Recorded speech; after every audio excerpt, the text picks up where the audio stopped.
what really attracted me to pest control has a Mhm. recurring revenue model. It's scalable. And I saw that there was a gap between the one-man operators and the really large companies. I thought we could offer a better service and really fit that gap.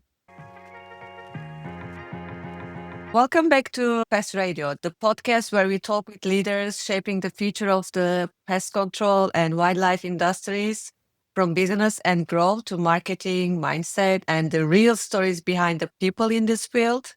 I'm Faye Sebiolu from Digital Karma, a digital marketing agency helping pest control and home service companies grow through SEO, Google Ads, websites, automation, and AI-driven marketing.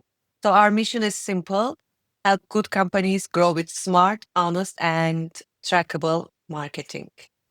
Today's guest is Hassan Ayoub, founder of Green Shield Pest Pros. Hassan is a serial entrepreneur who started his first company at 22 in the wireless retail world back in the pager days. So grew into multiple states and later built plumbing and also a restoration company in Ohio. And in January 2025, he started his own pest control company, Green Shield Pest Pros in Ohio, from scratch. So Hassan, welcome to the show, and thank you very much. You accept our invitation, and I'm really glad we could make this happen. Yeah, thanks for having me, Faye. As you know, we met at Pest World and you were very good and kind and gracious to me there. And your brother was amazing. So, we took each other's Oh, thank contact you. and we kept in touch. So, I'm happy to see you doing well and successful and great podcast and happy to be part of it. Thank you. Thank you very much. Yeah. So I know a little bit about your entrepreneurial journey, but I want you to tell it to the listeners because, it impressed me a lot. So tell me Sure. your story. Sure. So grew up, there was an immigrant family. We came from Egypt in 1975. I was about 2 years old. So my family landed in Ohio in the Cleveland area. Grew up, my dad had some businesses in and out. We're a very poor family, didn't have a whole lot when we got to the US, but Mhm. we struggled and made it. Went to school, started when I was 20, 21 years old, working for a company doing wireless sales for paging beepers for the people that are in their 40s or 50s or older. So decided to open my own company when I was 21, 22, moved that to Columbus, Ohio, and my brothers and I started that. And we were able to grow that over a number of years to 250 locations. How many brothers? Three brothers. Yeah. All right. Okay. Yeah. And then one that really helped and kind of helped with the operations and ran a lot of it, my youngest brother.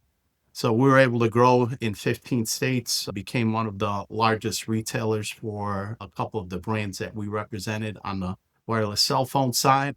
And from there, 2008, 2009 hit the Great Recession and people weren't buying as much. I started to Mhm. become a little bearish on retail space.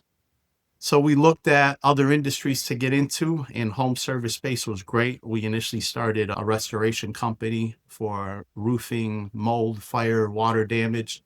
And, that company did really well. It actually was our smallest company, but I exited that company 2 years ago to a private equity. So that was a really good exit for us. Learned a lot from that process and really loved the space. It's from there we started a plumbing company, my brother and I, and that grew. I think that company has about 330 trucks on the road now, 4 years later. I since exited that, but my brother recently added HVAC and electrical. And through my multiple exits, I loved the space and wanted to do something. One of the fellows that used to work with me in the restoration company, he was an employee that ran our mitigation space. He had a really deep background in pest control, left, Mhm. worked for another large company, and he's worked for some of the largest in the industry, some that are publicly traded. But he called me, I believe November, October last year and said, he wanted to come back home because he was living out of state. And if I knew Mhm. anyone that was hiring or he could network with. And I said, you know what? I always thought about opening pest control. Why don't you come back? That would be my question. Why pest control after all these home services? Why pest control? So I love the home service space in general, but what really attracted me to pest control has a Mhm. recurring revenue model.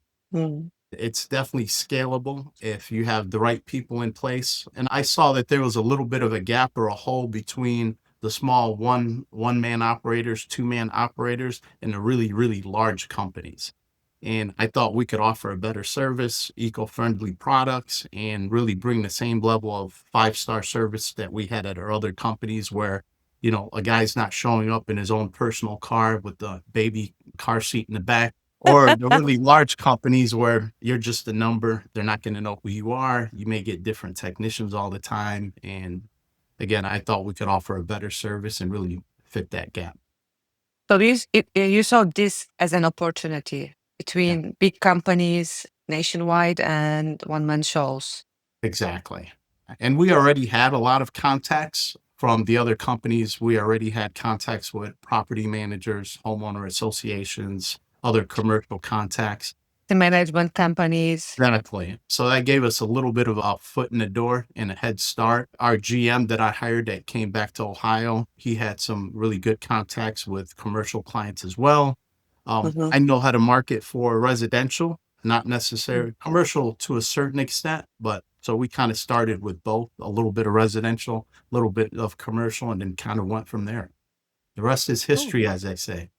Yeah, I was gonna ask that. Which way did you go first, residential or commercial? So you bought it like 50-50? I had some commercial contacts already, and so did Rick, Mm-hmm. BM, but it's hard to market for commercial. It Yeah, takes you got time. Yes, minimum 1 year to 3 years to get one account.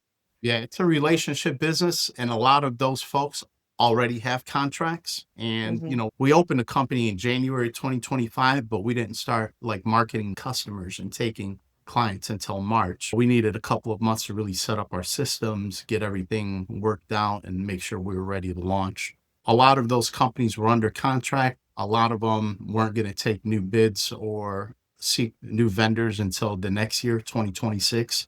So sometimes you just have to wait and just keep networking and, keeping that lead warm. And then hopefully, they'll give you some business and try you.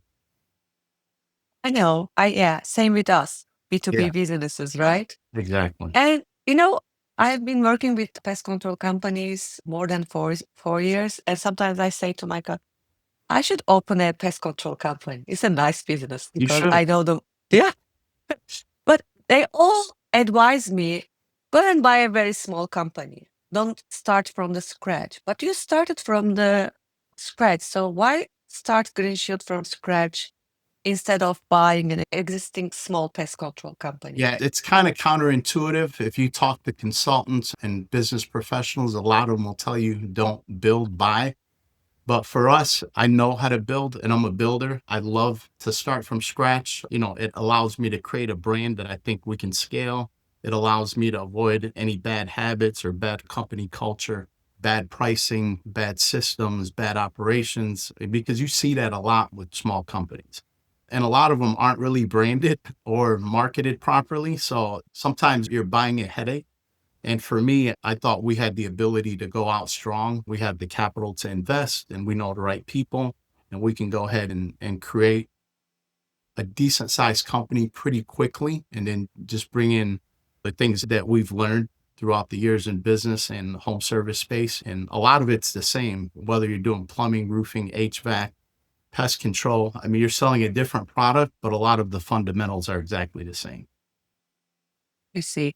So you just mentioned you founded the company in January 2025, but you started marketing or providing service in March. And walk us through the first 60 days you just mentioned. What was also different this time, starting from zero compared to your other home service businesses before? Yeah. So our GM, because he was coming back, kind of pushed me to start a little sooner than I wanted to because I was still transitioning as part of our acquisition in the restoration and roofing company.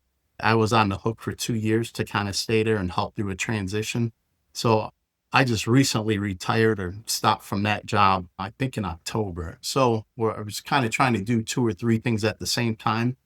But initially is really just figuring out what name you want to use, having a good brand, making sure it's something that's going to be sticky, something that you can grow with, taking care of all the legal issues, incorporating the company, and then really finding a good operator because I wasn't going to run the day-to-day operations.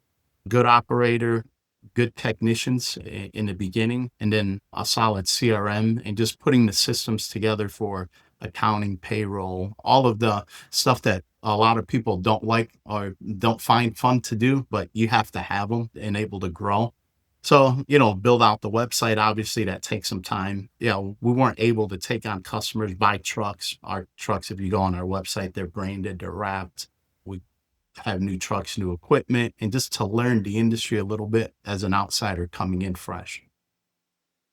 So, for many first time founders, those early days come with excitement, fear, and uncertainty. After doing this multiple times, how was your relationship with starting from scratch change? I know some people, is this phase actually the most enjoyable part for you, starting something from the scratch? Maybe you enjoy it a lot and you don't feel any anxiety or any fear. Yeah. The anxiety is the fun part for me. I love starting from scratch. It's the most Okay. enjoyable. It's the uncertainty. It's really the creating a company out of thin air and, seeing your vision that's in your head come to fruition. You have cars, you have branded, a company website, you have everything that you kind of had in your head, and how can I make this become reality? So that's the funnest part for me. Is I'm a hunter, I'm a builder to try to get that going. I'm not always the best operator after it gets running, so I always want to have A players on my team that love the operations part and that can do the day to day. My brother was really good at that in the other Mhm. company we opened and started, but they have two types of personalities, the visionary and the integrator. I'm more of the visionary, and then I Okay. always need a good integrator to help me, with the operations and the day to day. So always looking for really good people to join the team.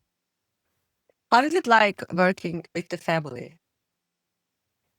So it depends. So my brother and Mhm. I were both A-type personalities, and you kind of have to pick your own jobs to do and stay out of each other's way for the most part. And is it like one day you argue for something personal? All What the happens time. next day? Yeah, exactly. Okay. But a lot of times he was responsible for things he was doing, and I was responsible for other things. So we didn't really get in each other's way. But Mhm. a lot of entrepreneurs, I think, find this. It's lonely when you don't have other entrepreneurs to kind of run things by or bounce ideas off of, or that are feeling the same thing. And I'm fortunate to have those people around me that I can call and say, hey, what do you think about this? Or I'm thinking of hiring this person, or somebody that understands what you're going through at a high level. And a lot of people, I didn't have that when we first started. I mean, we kind of learned a lot on our own, made a lot of mistakes, didn't have a good mentor, didn't have anyone really to show us the way. But, now that we've grown up in the business, and hopefully that's something that we can do for our kids down the road. I see.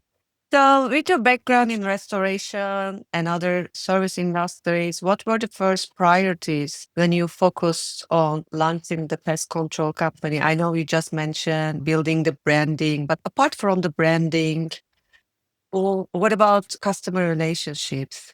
So, what was your first priority? Because we Yes. have that huge experience from your previous companies. Yeah, absolutely. So really figuring out what services we wanted to offer, and then our pricing structure. We didn't want to be the highest in the region, but we also didn't want to be the lowest. So trying to figure out that Goldilocks, position, that perfect mix of service Mhm. and pricing. And we're still working on getting that right. And that's probably the biggest thing. And our geographic area, how far we're willing to travel, which customers make sense to take care of, which ones don't. With roofing, for example, we can cover the entire state with one office because you can send a crew. It's a 1 day job and it's not recurring. In pest control, it's a little bit different. You have to kind of route density is very important, which this is something new for us. It didn't exist in any of the other businesses. And you want to make sure that you can service the customers efficiently and profitably for the company. Okay. Even with the other companies you experience, what surprised you most about pest control space? So pest control is the only business that we had. The wireless did to a certain extent because people paid their bills, but we're largely removed from that. But with reoccurring service is very unique with pest control. We didn't have that. Mhm. A lot of like restoration roofing, it's a one-time deal. Somebody has mold, fire, water damage, you service them. The average ticket is a lot higher. Pest control is very small compared to some of the other things. You can sell an HVAC system for $15,000, $20,000. And pest control, it's one-time service is $200, $300, and then maybe six, seven, 800 for the year, for example. So just the dollars and cents of the business are completely different. It's a volume game, and you have to really focus on that recurring revenue every month. Okay. So we have already talked about sales, but I want to a little bit go deep into it because I know a lot of owners in the first or 2 years where the real pressure shows up because we need a revenue to do some certain things. So you mentioned that you both focus on residential and commercial. And so you didn't go residential or just commercial. But in those early sales conversations, what did you quickly learn worked and didn't work when selling pest control compared to your other home service businesses? So, there's a lot of different ways to do it. And a lot of guys do door knocking, some of the guys that expand pretty quickly. And that's something that we looked at. And I'm still trying to figure that out. I don't know how guys pay. I know even big companies still doing door knocking, Yeah. yeah, And door I to think door sales. it's great for route density, but my house has been knocked probably 4 or 5 times this year from other companies. And I've tried to recruit some of those guys when they knock on my door. So that's a little bit different. In roofing, you also have door knocking, usually after like a hailstorm or something to kind of go out and get business. But that was an interesting aspect to pest control. I'm sure it's similar to alarm sales, window sales, things like that. But really building up that route density and getting that trying to upsell as many services as you can, from mosquito to regular general pest to rodent control, things like that. That's a little bit of a learning process for me because I'm new to the industry, but very interesting. So, so what is the most important sales point for you then for the last? So it's gonna be a 1 year in March. So It's getting customers indoor or building recurring revenue or protecting your margin, or you just think, okay, this is the first year. We are just going to build up relationship and maybe you didn't put any pressure on yourself because don't get me wrong, but you started from scratch. You didn't start like when you were 21, 22, with no money. exactly. So you don't feel that pressure. You can give time to yourself. Okay, this year we're only going to do investment on relationship and building the company brand. So how was your approach actually? So I looked at it as an investment. I could have bought a small company and spent, I don't know, 500,000, $1 million. So if have to spend to get the business going, I'm not looking at margin right now. I just want to Mhm. get customers in the door, and I want to be fair with the pricing. And I know some non-negotiables for us. Like, for example, we definitely want to always offer a 5-star service. So we want to be priced to be able to offer that service. But at the same time, right now, we just need customers in the door. We are working on the reoccurring revenue piece. That's something I'm still trying to figure out. It's not percentage wise, it's not where we want to be. We still have a lot of one-time customers, people that call for bed bug treatment, sometimes termite inspections when they're selling a house. Stinging insects, a big one for us this past summer and fall. Trying to learn how to convert those one-time sales to reoccurring revenue. And we have some ideas and some things that we're going to go after. But initially, it was really just getting customers in the door, getting that phone to ring, converting that customer, and then servicing that customer. Those were the 3 things that I focused on. This is your first year, so do you feel like, or do you realize that you are underpricing or over-promising and saying yes to the wrong customers? Because in every business, we have that feeling. I do have it. Sometimes I feel like, why did I say yes to that? Because it's not my job to do it. Or why did I overpromise? Sometimes because when you found a new company or you're in a period that's growing phase and you feel like, okay, I have to overpromise. So how was that here? So for me, my GM's pretty good at holding me back because I want to sell to everyone, and like no one's off. There's no limit. I'll sell to anybody and we'll give them whatever they need. But he's been pretty good at, again, from the entrepreneur side, you want to go out there and do as much as you can as Yeah. quickly. But he's good at kind of hitting me with reality sometimes and saying it doesn't make sense to travel 50 miles to go service that customer. We're not going to make money. Yeah, it's a customer, but we're going to end up losing out if they're unwilling to follow the procedures that we gave them. And again, this is all new, but if you have a cockroach infestation and they go out and look at it, and our guys say, this isn't a one-time treatment. You're going to have 2 or 3 follow-up treatments. You're going to have to do X, Y, and Z for hygiene in the unit. And if they're unwilling to do that, we're willing to walk away because we're not the best fit for that customer. They're not going to do Mhm. what we advise, and it's not going to be a good experience. And you get bad reviews and customers are upset, and you just have to set the right expectations. And if you need to walk away, you need to walk away. Yeah, I agree with that. But sometimes you For can't do me, that. it's hard, but again, I'm glad I have somebody that keeps us grounded and says, "What? We can't do that. Our I'm license still told me learning. That's we can't why I do it." wanted to ask you. Yeah, So, I mean, it's hard for me to say no to a customer that's willing to spend money, but sometimes it's the right thing to do. yeah, I Um, agree with you. so I try to defer to our guys that are professionals in the industry and say, "Yeah, that's not something that's going to make sense, or either not going to be able to give them the service that they need, or they're expecting this to be done one shot and it's impossible. And if that's what they want, we're going to have to walk away." So, what services did you launch with initially? And were there any services you intentionally delayed or avoided? And why? So we launched with general pest, and that included everything from the general stuff, the bed bugs, also termites. The one thing we held off on was wildlife. I pushed our team a little bit because we started getting a lot of calls for wildlife. And again, being an entrepreneur, that's money. I mean, I people are know. calling for a service. Why can't we help them? And we're paying for it. If you're on Google and they call, I mean, LSA, they're not going to let you dispute that. You can't dispute anything. So we're still paying for those calls. So we were able to team up with a couple of really good wildlife guys that came in when we needed them to, and they subbed the work. And then hopefully in 2026, we'll be able to bring that in fully, bring it in house. Yeah, I always heard that, training a wildlife technician takes much more time than general pest control technicians. Yeah. So, yeah. And do work that we're not capable of doing. If we can't give a 5-star service, we're not going to do it.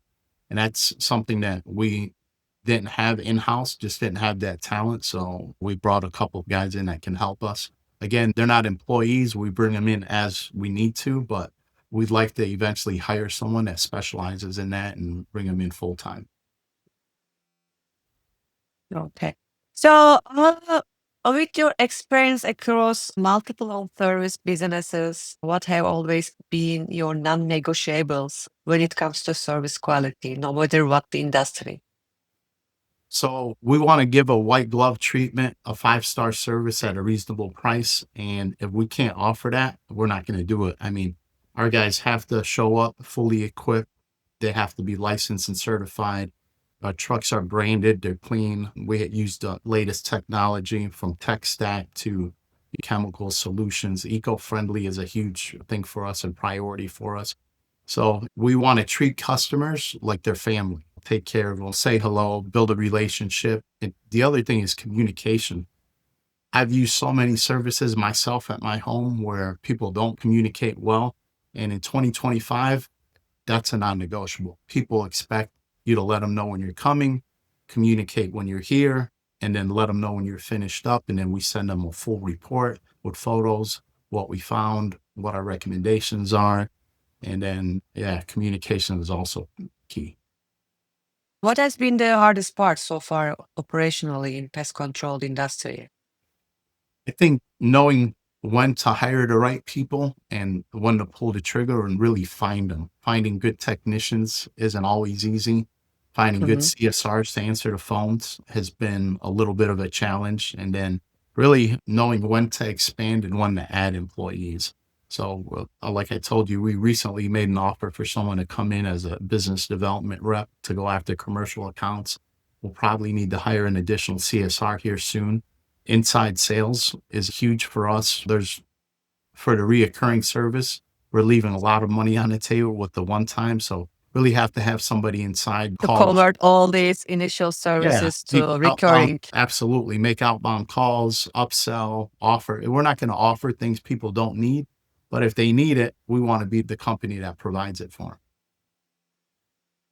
So I'm sure you have worked with many marketing agencies across different home service businesses over the years. For Green Shield, what have you actually chosen to do so far, and why did those channels make the most sense at this stage? So what are you doing right now? What have you done until now? Yeah. So Google is still the gold standard. So we do a lot of SEO, a lot of the Google LSA, your Google business page, GMB has to be on top of it. I know AI is starting to take some market share, but the lion share is still with Google for the most part. So we're making sure that we're building that out and making sure people can find us when they need to. And then really staying on top of reviews. Reviews are critical in 2025. You know, back in the day, we were in the phone book on our retail stores, and if somebody was upset, nobody really heard about it. If someone's upset now, they're putting it on Facebook. They're going to give you a 1-star review on Google. And I mean, it's a mess. So you definitely need to stay on top of it. And in order to rank, and you know a lot better than me, you have to have solid reviews. So Exactly. And yeah, you have over 100 reviews in a year. It's a good amount of reviews. So what do you do for reputation management? so I Do think that? I think in the last 8, 9 months, 10 months, we have a total of like 120 now. We're very close to it. So there's a lot of tools out there. We use one that as soon as we finish, it'll send the customer a link, you know, ask them about the service, what they've done. We also compensate our guys, bonus them. If they receive a review, we make sure we take care of them for it and give them some kind of bonus for it. The other thing, we'll give them like a QR codes to put on their phone or what have you, make it easy for a customer to scan and, you know, teach them to make it personal. You know, ask the customer, do you have any questions? Did I do a good job for you today? If so, do you mind giving me a review? And really personalize it, not make it for the company, but make it for the tech. And they benefit from it and the company benefits. So it's a win-win. Okay. So what numbers are you watching weekly or monthly right now? Because it's the first year. I love numbers and I'm a numbers guy. I love numbers too, so I can understand. I'm an engineer, even though I studied Awesome. marketing, so I'm addicted to numbers. Yeah, so really a lot of P&L numbers, my direct labor percentage as a percentage of revenue, also my gross margin, my percentage of supplies and material that we're using, my customer acquisition cost, that's a big one. Mhm. My EBITDA number at the end of the day to make sure that the numbers look right. Again, I think I told you about like DSO and AR, you know, Mhm. our accounts receivable is where it should be. And it's not days outstanding, sales outstanding aren't really ticking away too much. And those are all numbers that you have to make sure you manage, and they could sink you if you don't manage them and don't know your numbers. I agree with that. So, what did selling your previous company teach you, and what are you doing differently this time? So when you go to sell, and we won't even consider that for Green Shield for a long time at this point. You know, it's a good company, I think, to keep forever potentially. But if somebody's thinking of selling in the future, one of the non-negotiables are having really clean books, because you're going to go through a due diligence process that is probably the hardest thing to go through when you're trying to sell a company, because they look Mhm. at everything from your procedures, your numbers, have you paid your taxes, everything. So books have to be really, really clean, Clean. organized. Everything has to be documented, your procedures, your SOPs, the way you do things. Employee culture has to be solid, and you have to be in a growth mindset. You know, companies buy you so they can grow you a lot of times, or tuck into a strategic. But if you have a growth mindset, that's usually what people are looking for, that are looking to acquire, and looking for companies that are solid and can prove they're solid, not just say, hey, we look good and, you know, whatever. They're going to get into your books in the nitty gritty, and there might be some things that they find that reduce how much they're going to end up paying you. So you need to definitely make sure that that stuff's taken care of from the beginning. What are the first three things someone starting a pest company We'll know here in the future if I got them right, but I think again, branding is key, and then hiring the right people if you don't have the right people in place, and then just your service and pricing. They all kind of combine those, but you can kind of boil it down to generating leads, converting those leads, and then servicing those leads. So if you take care of those three things, you're going to be great. Make that phone ring, make sure you can convert that call, and then make sure you can service that customer. And if you're good at that, people will do really well. I'm not asking this question for your pest control company, but I'm curious about what would you suggest for owners stuck at between 1 million to 3 million in home service industry. So what do you think? What is usually the real bottleneck? Usually the bottleneck is the owner. So a lot of times they don't delegate well and they want to do everything. They want to take care of the books. They want to take care of the service calls. They want to take care of answering the phones. If you want to grow, you just can't do that.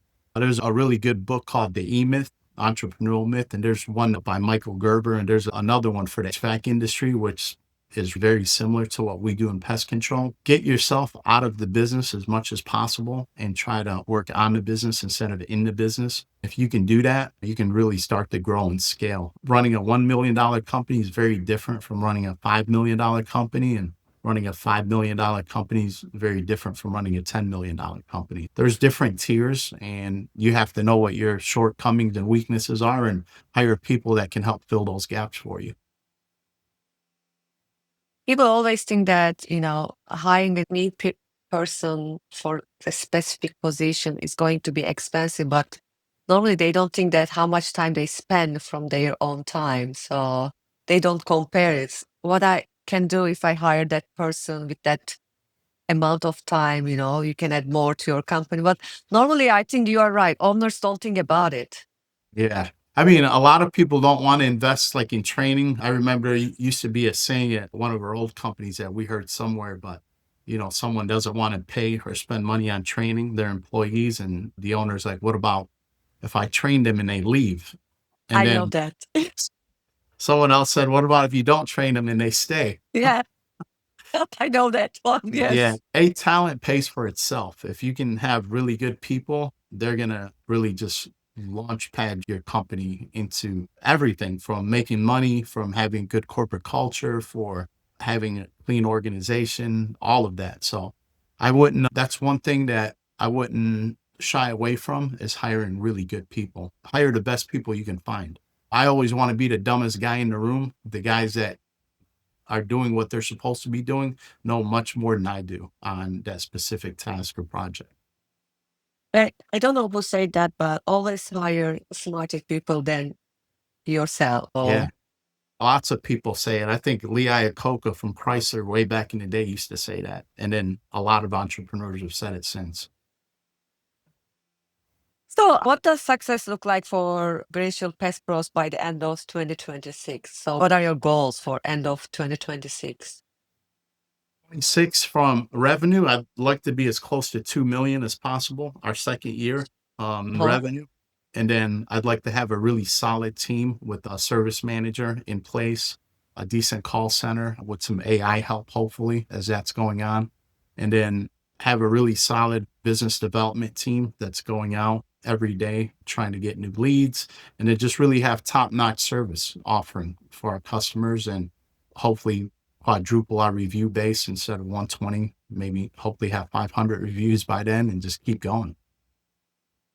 so how do you personally define winning this time around now? You're approaching first year. I think if I can grow a stable company that people love to work in, that people want to retire from, and that's growing and offering opportunities to our people and our employees and not putting any caps on what they can earn and what they can do, that's a huge success. Something we want to build institutions, not just companies that are here for 1 day or 2 days or what have you. A place that people love to come to work in and have a great culture, and that are growth oriented and customer service oriented to make sure we're always taking care of our customers. I know you founded Green Shield Pest Pros a year ago, so we have been talking about it. If you give your January 2025 self one piece of advice before launching Green Shield, what would it be? We looked for a mentor or a consultant early that understands the business, that's been where I'm trying to go, and that can kind of help guide me a little bit. And we definitely made some mistakes early on, and we can go into that later one on one, but definitely Mm. had mistakes and some roadblocks that I think if I would have had somebody that has been through it, could have probably helped me avoid a lot of it. From the pest control who has a huge experience from the pest Exactly. control industry. We teamed up with somebody recently that's a consultant that he exited a decent sized pest control company and he's helping business owners and other people now. So I wish I would have found that guy, 10 months ago or 12 months ago before we even started. Okay. So before we wrap up, I want to ask you something. I love asking fellow entrepreneurs because we all ride the same roller coasters. I'm sure it's not a roller coaster for you. I mean, setbacks, growth lessons, and you have been building businesses for nearly 3 decades now. So across different industries, you are still learning. And when you look at your journey so far, what has it really been like? And for anyone listening who is thinking about starting their own business, it doesn't matter it's a pest control company or any other industry or starting over again, what advice would you give? And what are some things that truly worked for you? And what are some things you wish you had done differently? I know we have already talked about 18 members, but it's not always easy when you start from scratch to hire these 18 members or do that branding. Branding is very important for every company, but when you start from scratch, you don't have that budget. So all this journey, what do you advise all these people starting from scratch? If I can kind of put myself back to maybe 20, 30 years ago when I was starting, if I could ask myself now some advice on what I would do, is really, like you said, there's going to be roller coasters and you have to be able to weather the storm and not give up. You have to really be resilient as an entrepreneur. There's going to be a lot of roadblocks, a lot of things you didn't expect. And, we weren't always successful. We had some businesses that didn't do well, but main thing is be resilient and really focus. I wouldn't try to do too many things until you really master that one or two things that you're working on. I see a lot of people with side hustles and they're doing 5, 6 different things instead of focusing on the one thing that they're really passionate about and trying to grow it. So if you don't focus and you're not consistent, and you don't show up every day, it's going to be very difficult to grow any type of business. My last question. Do you think anyone can be entrepreneur? A good one. I don't think it's a good fit for everyone. I have a daughter. She's in medical school now, but she'd never Uh-huh. want to be in business. That's just not what she likes to do. She wants to kind of focus on what she wants to do and really excel academically in her profession. So I don't think it's the right move for everyone. But if somebody wants it, and there's different levels, right? Some people just want to buy a job and get one truck and operate and take care of people out of one truck. Some people want to take over the world and grow in multiple states and do all kinds of stuff. So I think if somebody's passionate about it and has a personality that can be a little bit dynamic and take care of lots of different things at the same time, it could work, but it's definitely not for everyone. Okay. Awesome. Thank you so much for sharing your story, your experience, and your perspective today. So, your journey as a serial entrepreneur, building, scaling, selling, and now starting again from scratch. So, it's incredibly valuable. So, I know a lot of people listening, especially those in home service and pest control space, are going to take something meaningful from this conversation. And thank you very much for being open and for sharing the lessons along the way and the impact you have making as you build Green Shield Pest Pros. And it has been a really, how do I say it, real pleasure to have you here. Awesome. Thank you, Faith. It's always a pleasure, and hopefully I will see you guys soon. And did you say Eastern Conference, yes, Eastern Conference. Okay. in Atlantic City. I'm I'll send you the still learning. details. Awesome. I'll send Sounds you good. each event in pest control industry, Yeah. so you will have Keep an me in the idea. loop for Yeah, I'll sure. keep you Thank in you the so loop. much for Thank you. having me. You have a great Thank day. you very much.